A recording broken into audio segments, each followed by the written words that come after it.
Residential grand view prep school के online digital classes में। मैं अभिषेक श्रीवास्तव प्रस्तुत करने आया हूँ आपके सामने इंग्लिश ग्रामर का एक और नया चैप्टर जिसका नाम है द वर्ब। ये वीडियो लेक्चर उन सभी बच्चों के लिए उपयोगी है जो ऑल इंडिया सैनिक school entrance examination class 6, class 9 और आर के मिशन एंट्रेंस एग्जामिनेशन देवघर और पुरुलिया की तैयारी कर रहे हैं। तो चलिए हम लोग इस लेक्चर को शुरू करते हैं। काफ़ी महत्वपूर्ण चैप्टर है ये द वर्ब। इंग्लिश का ये सबसे बेसिक चैप्टर होता है। इसकी अंडरस्टैंडिंग जब तक नहीं होगी प्रॉपर, तब तक शायद इंग्लिश को समझना उतना आसान नहीं होता है। लेकिन एक बार जब वर्ब के कॉन्सेप्ट को समझ गए हैं तो फिर इंग्लिश बहुत आसान हो जाता है। वर्ब से रिलेटेड बहुत सारे चैप्टर्स ऐसे हैं आगे, जो भी हम लोग इंग्लिश में बोलते हैं उसमें वर्ब सम्मिलित होता है। तो वर्ब का सही प्रयोग किए बिना इंग्लिश को सही लिखना, सही बोलना, सही समझना ये काफ़ी मुश्किल काम है। तो आइए समझते हैं वर्ब के सारे कॉन्सेप्ट्स को, और फिर बाद में हम लोग इसके प्रैक्टिस सेट्स को भी बनाएंगे। इन सारे कॉन्सेप्ट को समझने के बाद इसका उपयोग फिर हम लोग टाइम एंड टेंस में भी समझेंगे, और फिर मॉडल ऑक्सिलरी जब चैप्टर पढ़ेंगे फिर उसमें भी समझेंगे। फिर जब नॉन फाइनाइट्स पढ़ रहे होंगे फिर उसमें भी इस कॉन्सेप्ट को समझेंगे। उसके इम्प्लीमेंटेशन देखेंगे कि किस प्रकार से इम्प्लीमेंट होता है ये वर्ब। इस लेक्चर के माध्यम से हम लोग वर्ब के बेसिक नॉलेज को लेंगे। Okay, so let's start. तो सबसे पहले हम ये समझते हैं कि what is a verb. Verb क्या है? हिंदी में इसे हम लोग क्रिया का नाम देते हैं। ठीक है, हिंदी में इसे क्रिया बोला जाता है। तो एक्चुअली में ये है क्या?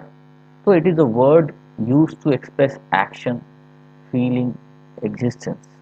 ठीक है, ये हमारे एक्शंस को बताता है, हमारे फीलिंग्स को बताता है, हमारा अस्तित्व के बारे में बताता है। And also it tells about the subject in a sentence. ये जो बहुत इंपॉर्टेंट है, क्योंकि आपको पता होना चाहिए कि ये जो वर्ब होता है, वी फॉर वर्ब, ये हमेशा एक ऑब्जेक्ट और एक सब्जेक्ट से रिलेट करता है। इसके कॉन्सेप्ट को हम लोग आगे समझेंगे, लेकिन ये पहले सेंटेंस से ही हमको ये समझ में आता है कि कोई भी वर्ब, क्रिया जो है, वो हमको किसी सब्जेक्ट के बारे में निश्चित जानकारी देता ही देता है।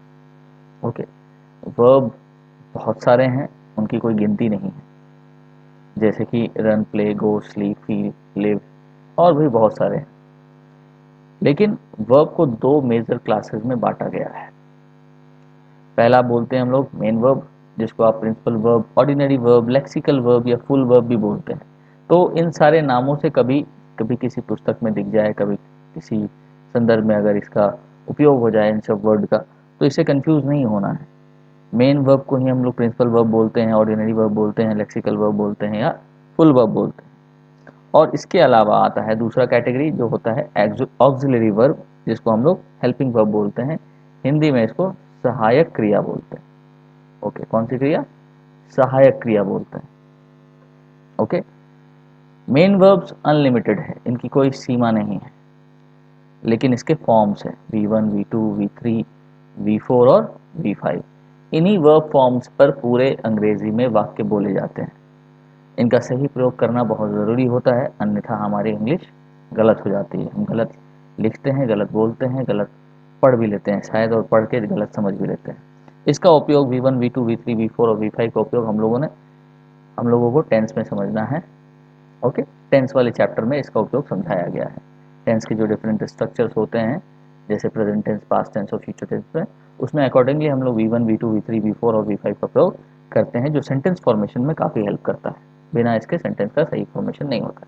ठीक है, तो यहाँ से हम लोगों को ये समझ में आया कि वर्ब क्या है। एक शब्द है जो किसी एक्शन को, फीलिंग को और एग्जिस्टेंस के बारे में हमको बताता है। ये किसी सब्जेक्ट के बारे में भी बताता है उस सेंटेंस में। दो मेजर क्लासेस होते हैं वर्ब्स के, main verb, principal verb. Main verb को ही हम लोग प्रिंसिपल वर्ब, ऑर्डिनरी, लेक्सिकल या फुल वर्ब बोलते हैं, और दूसरा कैटेगरी होता है ऑक्सिलरी या हेल्पिंग वर्ब का। ओके, मेन वर्ब जो होते हैं वो अनलिमिटेड होते हैं, लेकिन इसके एक फिक्स फॉर्म्स है, जिसको हम लोग V1, V2, V3, V4 और V5 का नाम देते हैं। ओके, आगे बढ़ते हैं। मेन वर्ब्स दो तरह के होते हैं, एक होता है फाइनाइट वर्ब, दूसरा होता है नॉन फाइनाइट वर्ब। अब फाइनाइट वर्ब क्या होता है? तो फाइनाइट का मतलब है कि ये फिक्स होता है, लिमिटेड होता है। इसकी रेंज जो होती है वो लिमिटेड होती है। कैसे होती है इसको समझते हैं लोग।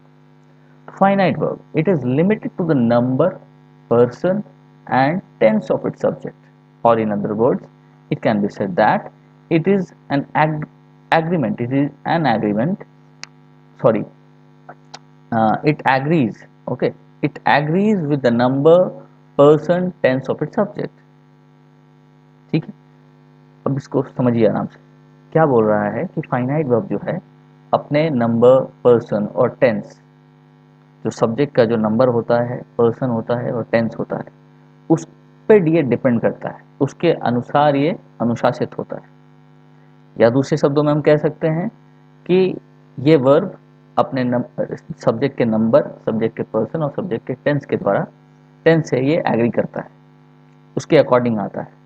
जैसा कि हम लोग एग्जाम्पल में समझ सकते हैं, ही इज अ टीचर। अब ही है यहाँ पर सब्जेक्ट, तो इसके साथ हम लोग इज का प्रयोग कर रहे हैं, और टेंस कौन सा है, तो प्रेजेंट टेंस है। तो ही सिंगुलर नंबर हो गया, तो वर्ब भी सिंगुलर नंबर का है। टेंस इसका प्रेजेंट हो गया, तो ये इज भी प्रेजेंट टेंस को डिनोट कर रहा है। ठीक है, तो ये सिंगुलर नंबर थर्ड पर्सन है। ये ही क्या है, singular number third person, singular number third person. That is why is use over here to denote present tense and also the number and the person of the subject. अगर इसी को हम लोग प्लूरल नंबर थर्ड पर्सन कर दें, third person plural number, जैसे कि दे, तो यहाँ पर इसके जगह आर हो जाएगा, दे आर टीचर्स। ओके, ये चेंज कर गया। टेंस सेम ही है दोनों में, टेंस इज सेम, लेकिन इसके बावजूद यहाँ पर पर्सन अलग अलग है। क्योंकि पर्सन अलग है इसलिए वर्ब भी चेंज हो गया। ही के साथ इज लग रहा था और दे के साथ आर लग गया। अगर यहीं पे सब्जेक्ट आई हो जा रहा है जो कि फर्स्ट पर्सन में आता है, तो इसके साथ एम का प्रयोग होता है। यह आप बहुत ही शुरुआत से समझ रहे होंगे, जान रहे होंगे। उसके बाद फिर अगर ये सेंटेंस को देखते हैं, ही लिव्स इन दिल्ली, फिर से ही क्या है, तो ये सिंगुलर नंबर है, और क्या है, ये थर्ड पर्सन है। ओके, और इसके साथ वर्ब लगा है लिव्स। ये कौन सा फॉर्म है वर्ब का, तो V5 है। V5 किसके साथ लगता है, तो सिंगुलर के साथ लगता है। कौन से टेंस में, तो सिंपल प्रेजेंट टेंस में। लेकिन जैसे ही टेंस चेंज करेगा, जैसा कि इस सेंटेंस में यहाँ देख सकते हैं, they lived in London. Okay, तो ये सिंपल पास्ट टेंस है। कौन सा टेंस है ये, सिंपल पास्ट टेंस। और यहाँ पे कौन सा वर्ब फॉर्म यूज हुआ है, तो V2 का यूज हुआ है। तो हम यहाँ से ये समझ रहे हैं कि जो मेन वर्ब है, या सॉरी मेन वर्ब का जो पहला टाइप है फाइनाइट वर्ब, वह लिमिटेड है अपने सब्जेक्ट के नंबर, पर्सन और टेंस के ऊपर। जैसे जैसे इसका पर्सन का जो नंबर है, सिंगुलर या प्लूरल, ये चेंज करेगा, वर्ब भी चेंज करेगा। टेंस चेंज करेगा तो वर्ब भी चेंज करेगा। ओके, तो what you have to remember is that what is finite verb, finite verb is limited to the number, person and tense of its subject, or you can say that it agrees, it agrees with the number, person and tense of its subject. Okay, I hope आप लोगों को समझ में आ गया होगा। ठीक है, अब आगे बढ़ते हैं, समझते हैं नॉन फाइनाइट वर्ब को। नॉन फाइनाइट वर्ब क्या है, ठीक अपोजिट, फाइनाइट वर्ब के ठीक अपोजिट। जिस तरह से फाइनाइट वर्ब अपने नंबर, पर्सन और सब्जेक्ट के टेंस के ऊपर डिपेंड कर रहा था, उससे ये डिफाइंड हो रहा था, नॉन फाइनाइट वर्ब इनसे डिफाइंड नहीं होता है। It is completely independent of the number, person and tense of it subject. Okay, and it does not change, and it does not change its form when its number, person और tense is changed. ठीक है, ये अपना form change नहीं करता है, जैसा कि मेन वर्ब कर रहा था या फाइनाइट वर्ब कर रहा था अपना फॉर्म, V1 से V2, V2 से V3 और V5। ठीक है, अब जैसे एग्जांपल में हम लोग समझते हैं, I want to learn English.